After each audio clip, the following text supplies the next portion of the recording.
Hey guys, tonight we're slipping into something a little more horizontal. Picture this, you're curled up in the belly of a birchbark canoe, the kind Native American tribes perfected over thousands of years. Not for battle, not for fishing, but for napping. That's right, these canoes were the original floating nap pods, and you're about to learn why. The first thing you notice is the silence. No creaking planks, no groaning oarlocks, just the whisper of water against bark so thin it barely disturbs the surface. You probably wouldn't last 5 minutes in a 17th century war canoe. Let's be real, you'd tip it. But this is a vessel built for dozing. So, before you get comfortable, take a moment to like the video and subscribe, but only if you genuinely enjoy what I do here. And hey, drop a comment with where you're listening from and what time it is there. Now, dim the lights, maybe turn on a fan for that soft background hum, and let's ease into tonight's journey together. You're lying on a bed of woven cattail mats, your knees tucked just so under the canoe's curved ribs. The birch bark beneath you is taut as a drumhead, yet somehow forgiving, like a firm mattress that knows exactly where your spine wants to sink. Historians still argue whether the Algonquin or the Ojibwe first perfected this design, but one thing's certain, nobody else on Earth built boats that doubled as sleep aids. Here's a mainstream fact to drift off to. These canoes weighed less than 50 pounds. You could lift one with a single arm if you weren't already busy snoring in it. Now for the quirky bit. Some tribes lined the hull with fresh spruce gum, which released a faint, sleep-inducing resin scent when warmed by the sun. Imagine aromatherapy, but with 16th century engineering. A loon cries in the distance as you shift slightly, making the canoe sway like a pendulum set to siesta mode. No sudden movements, just the slow, hypnotic roll of a vessel that knows its primary job is to keep you unconscious. The rocking motion is everything. Not the violent pitching of a ship at sea, not the stiff wobble of a modern canoe. This is a liquid lullaby, a side-to-side sway so precise it could hypnotize a squirrel. You don't fall asleep here. Sleep rises up to meet you like the gentle lap of water against the hull. Scientists would later prove what native builders knew instinctively. The canoe's rounded bottom and low center of gravity create a perfect 0.8 Hz oscillation. The same frequency as a mother rocking a cradle. Your eyelids grow heavy within minutes, your breathing syncs with the rhythm. Even the fish beneath you seem to move slower, as if respecting the sacred act of napping. Historians still argue whether this effect was intentional or just a happy accident of hydrodynamics. But here's a mainstream fact to ponder. French fur traders in the 1600s often reported falling asleep mid-journey, drifting miles past their destinations. The quirky tidbit? Some tribes would intentionally take the long way home when transporting elders, knowing the extra rocking would ease their arthritis. A dragonfly lands on the gunwale as you float through a patch of water lilies. Their broad leads brush the hull with soft shushing sounds, nature's white noise machine.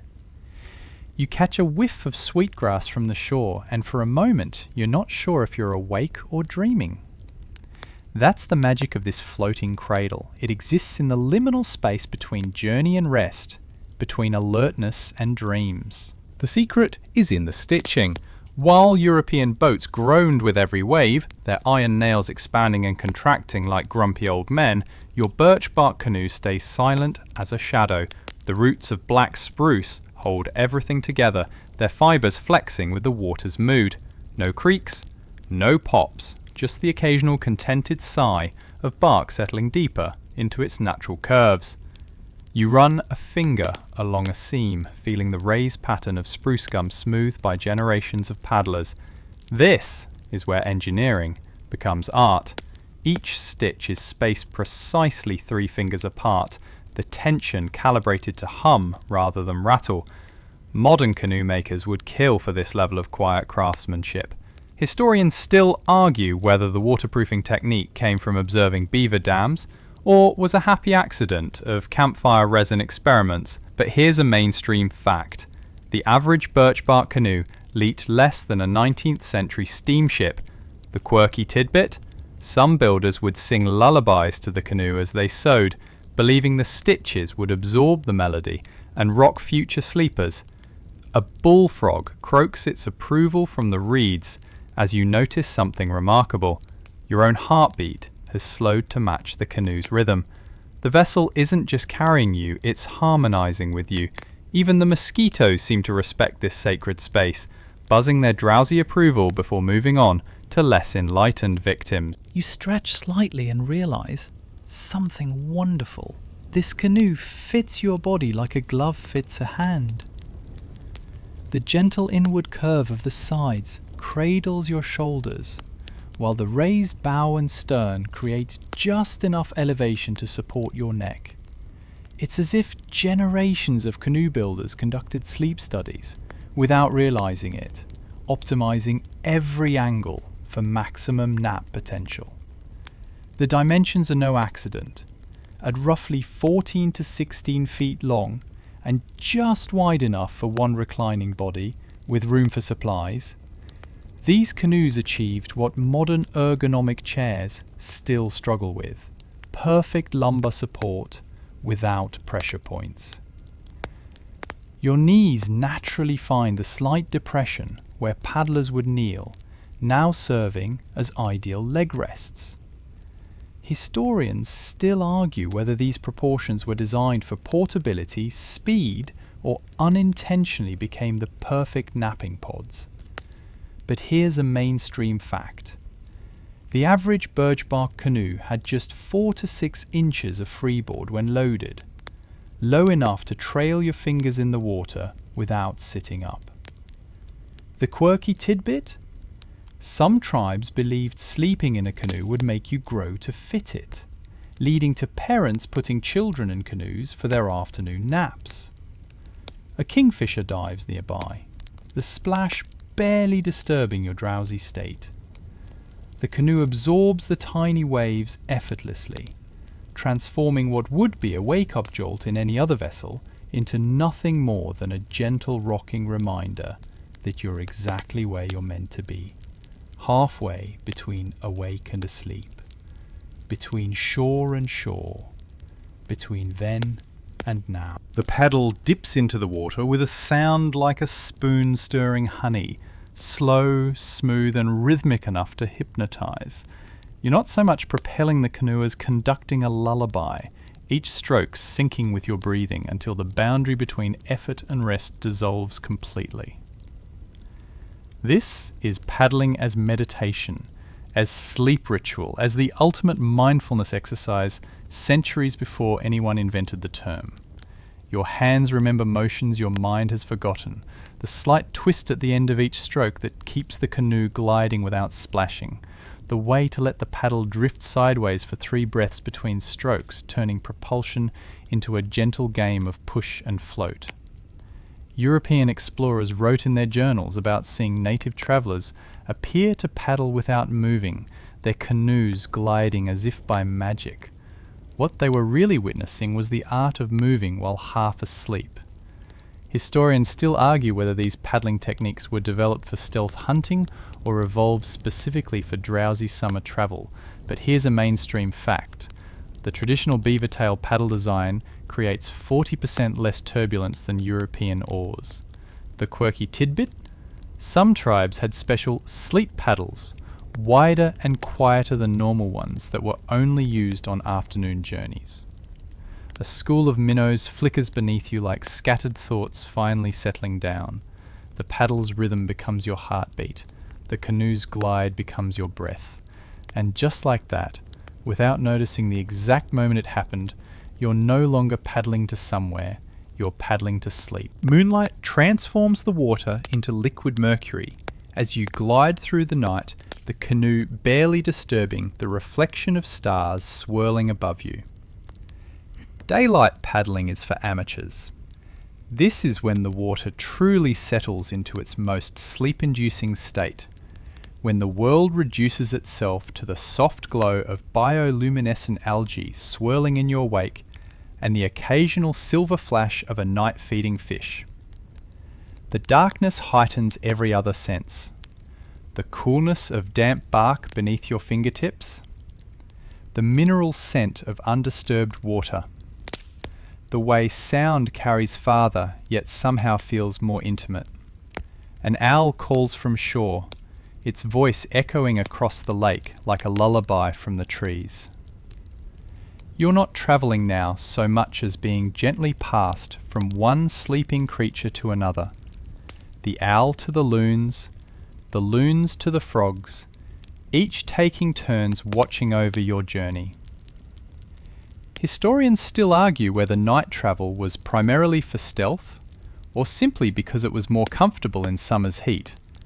But here's a mainstream fact. Many tribes considered the moon canoe path, that shimmering reflection on calm water, to be a sacred guide. The quirky tidbit? Some paddlers would count the number of stars reflected in the water between strokes as a way to maintain the perfect drowsy rhythm. Your paddle disturbs a patch of duckweed, releasing an earthy aroma that mingles with the night air. The canoe seems to move by itself now, following some ancient memory of the route. Your eyelids grow heavy as the shoreline blurs into the water, the horizon disappearing until there's no difference between sky and lake, between floating and flying, between watching the stars and becoming one. The current takes hold like a mother's hand guiding you to bed, carrying you forward without needing to lift a finger. This is the art of purposeful drifting, letting the water do the work while you float in that delicious limbo between wakefulness and dreams.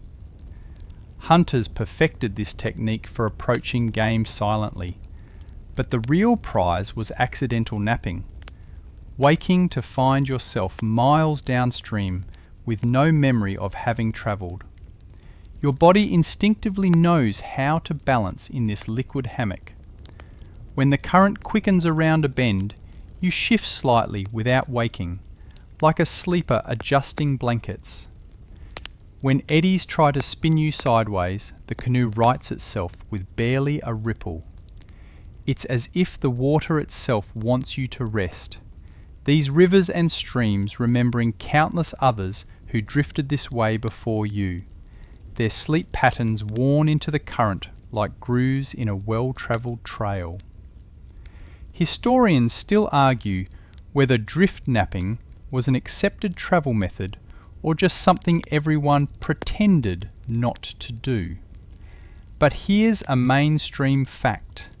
Many trade routes followed specific currents known for their gentle, consistent flow. The quirky tidbit? Some tribes had nap rocks, unusually smooth stones placed at perfect reclining spots where currents would reliably carry sleepers past dangerous rapids. A warm breeze carries the scent of pine needles as you pass beneath overhanging branches. Their shadows dapple your face like a natural sleep mask. The water gurgles softly against the hull, whispering stories of all the other sleepers who floated this way before. You're not just drifting downriver, you're joining a centuries-old napping tradition carried forward by the same water that rocked your ancestors to sleep. Even portage breaks become opportunities for sleep. When the canoe must be carried between waterways, you don't simply haul it overland, you flip it upside down to create an instant shelter, crawling beneath its protective curve like a turtle retreating into its shell. The bark still warm from the sun, the interior smelling faintly of lake water and spruce gum, it forms the perfect micro-nap environment. Lying there in the dappled shade, you realise this is why the canoe weighs so little. Not just for ease of transport, but so it could be effortlessly repurposed as a sleep pod. The same stitching that keeps water out now channels a gentle breeze through the shelter.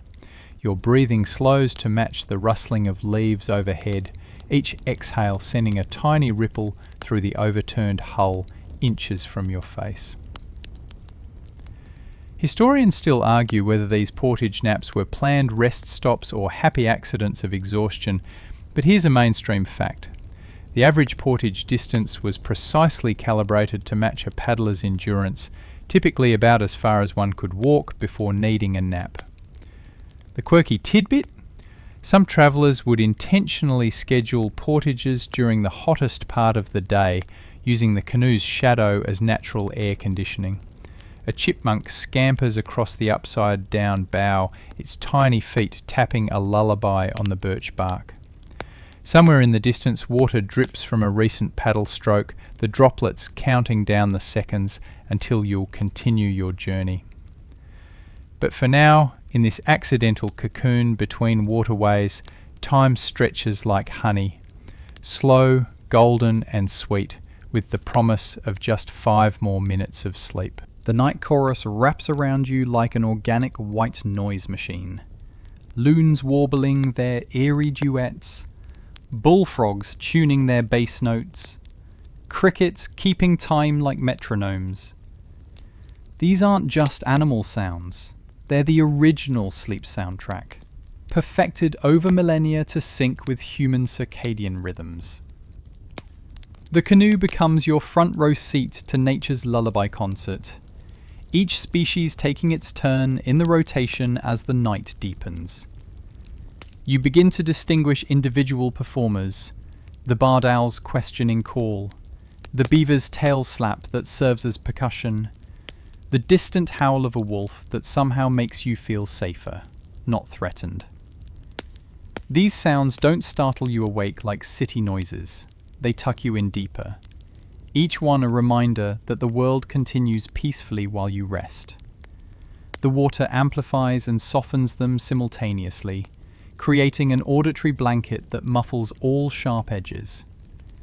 Historians still argue whether native travellers deliberately timed journeys to coincide with these nocturnal symphonies.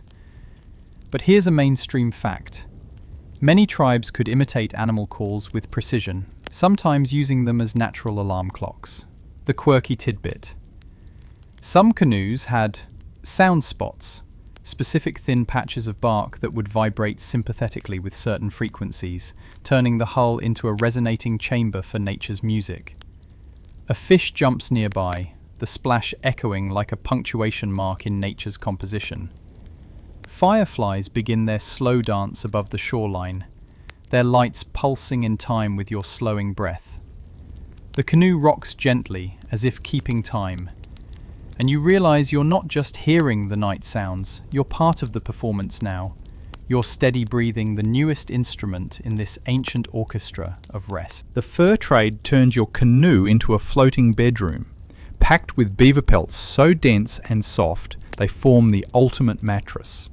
Forget counting sheep, you're literally sleeping on a cloud of prime winter fur, each pelt still carrying faint traces of wood smoke from the trading post.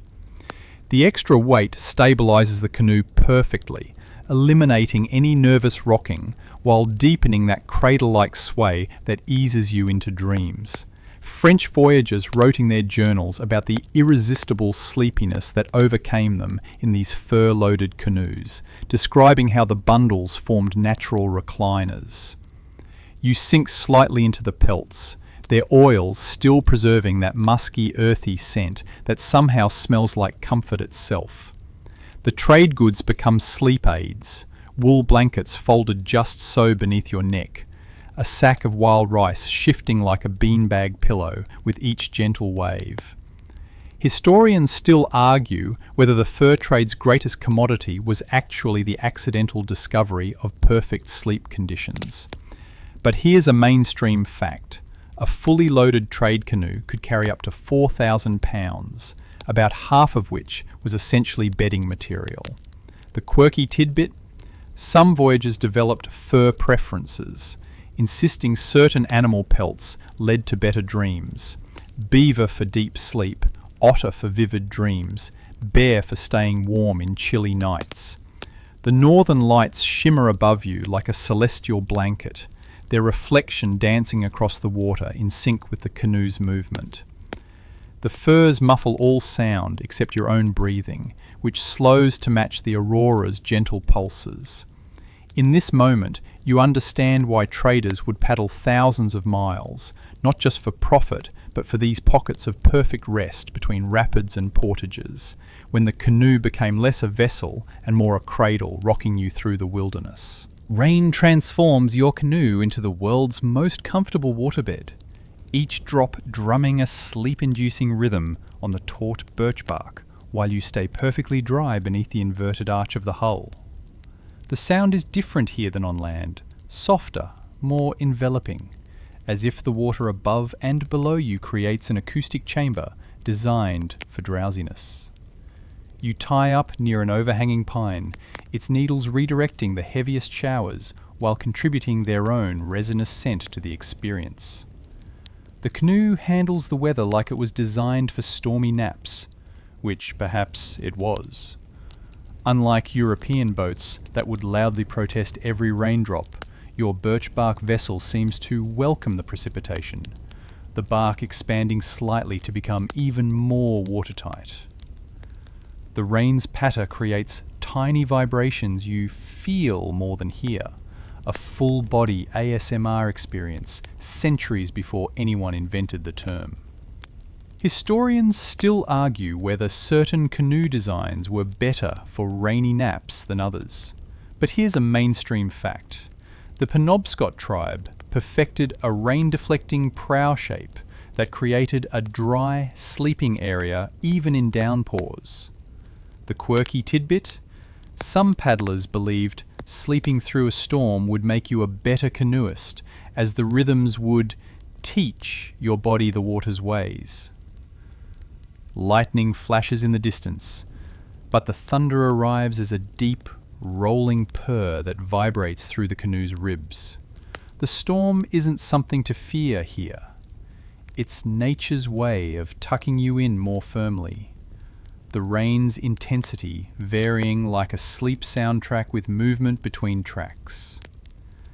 As water drips from the pine branches onto the canoe's upturned edges, each plink seems perfectly timed to escort you deeper into sleep, the storm becoming less weather event and more lullaby. The secret to year-round canoe napping lies in the heated stones tucked beneath your feet. Smooth river rocks warmed by the fire until they glow, then wrapped in wet moss to create the world's first portable heating system. You nestle them close, like a sleeping dog would curl against its master, their radiant heat chasing away the evening chill without any risk of sparks catching the bark. This is wilderness comfort perfected. No noisy generators, no flickering flames to keep you awake, just the steady, silent warmth of geology itself. As the stones gradually cool through the night, their temperature curve perfectly matches the body's natural dip in core temperature during sleep. The moss wrapping releases a faint, earthy perfume with each degree lost. Nature's aromatherapy timed to your sleep cycles. Occasionally, a stone cracks softly, the sound muted by its fibrous wrapping, serving as the gentlest possible sleep intermission reminder that warmth still surrounds you. Historians still argue whether this technique was borrowed from sweat lodge traditions or discovered accidentally by fishermen drying their stones. But here's a mainstream fact. The ideal napping stones were always collected from certain iron-rich riverbeds known for their heat retention. The quirky tidbit? Some tribes had stone whisperers, individuals particularly skilled at selecting rocks that wouldn't explode when heated. Their tests involving listening for specific tones when struck. Your toes curl slightly toward the warmth as an owl calls somewhere ashore. The contrast between the cool night air on your face and the warm stones at your feet creates the perfect thermal balance for deep sleep. In this moment, you understand why winter was secretly the best canoe napping season. the crisp air keeping you alert enough to enjoy the descent into sleep, while the stones promised sustained comfort until morning. The canoe isn't just transportation now, it's a temperature-regulated sleep pod, centuries ahead of its time. Legends whisper of warriors who slept entire journeys away, their canoes guided by some unseen hand to deliver them safely home. These mythical nappers became the stuff of campfire stories. The lazy hunter whose canoe always knew the way back to camp. The dreaming chief who received visions during his waterborne naps. The old woman who napped so long moss grew on her canoe.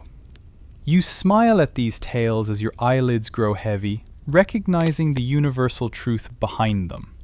Where there's a perfect napping spot, folklore will grow around it like vines on a riverbank. The stories always follow similar patterns. Someone falls asleep in challenging conditions, during a storm while being chased, in disputed territory, only to wake up miraculously safe.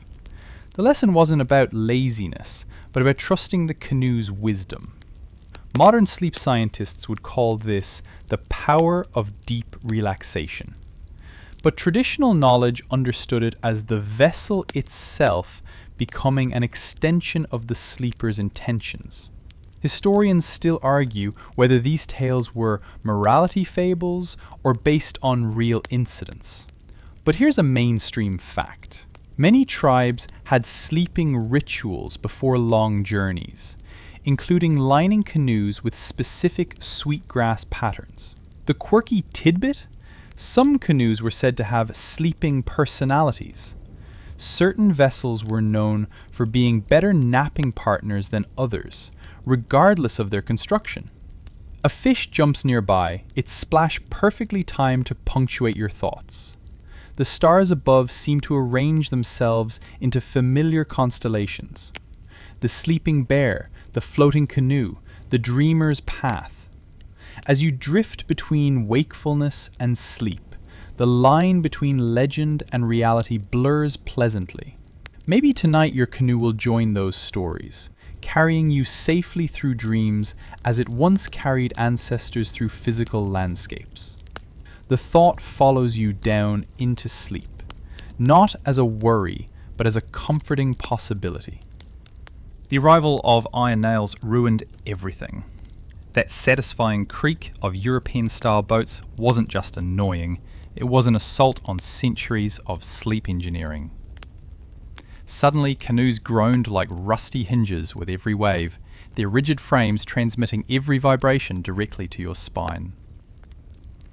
The colonists thought they were improving native designs, not realizing they were dismantling the world's most perfect napping technology, one metal fastener at a time.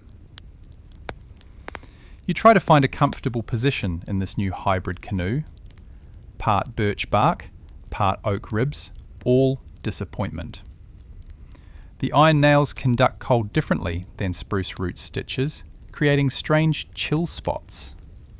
The squared-off stern, designed for mounting outboard motors that won't exist for centuries, digs into your back. Even the smell is wrong. Damp metal and pine tar replacing the comforting aromas of sweetgrass and warm bark. Historians would later call this progress. Your aching body calls it something less polite. Historians still argue whether the sleep disruption caused by European boat designs contributed to cultural tensions, but here's a mainstream fact. 18th century trade records show native paddlers often refused to use iron-fastened canoes for personal travel. The quirky tidbit? Some crafty builders created sleep canoes. Traditional designs kept hidden for personal use while building European-style vessels for trade. A mosquito buzzes near your ear, its whine amplified by the canoe's new acoustics. The stars still shine the same overhead, but their magic feels harder to reach now. As you toss and turn on a bed of poorly placed ribs, you realize with sudden clarity, civilization's greatest crime might not be war or pollution, but the systematic destruction of perfect sleeping spots. The thought follows you into a fitful sleep. punctuated by the canoe's new habit of creaking like an old floorboard with every shift of your weight. Modern sleep scientists are just beginning to understand what indigenous canoe builders knew instinctively. That gentle, rhythmic motion at 0.8 Hz synchronizes brainwaves. That certain natural materials promote deeper rest. That darkness and quiet are only part of the sleep equation. Sleep labs now use waterbeds that mimic your canoe's rocking, while pink noise generators try to recreate the sound of water against birchbark. The irony is almost comforting. After centuries of dismissing traditional knowledge, science is slowly paddling back to these ancient truths. You run a hand along the canoe's smooth interior, feeling the ghost of those perfect pre-colonial naps. Researchers would later quantify what your body already knows.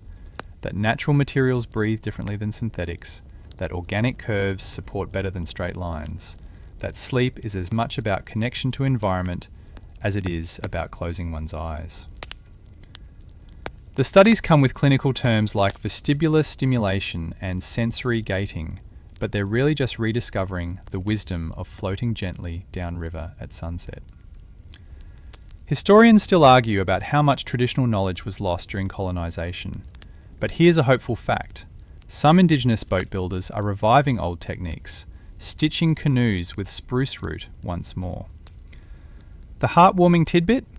Sleep researchers now consult with tribal elders, combining EEG machines with oral histories to better understand these ancient sleep aids. A loon calls in the distance, the same call that echoed across these waters centuries ago.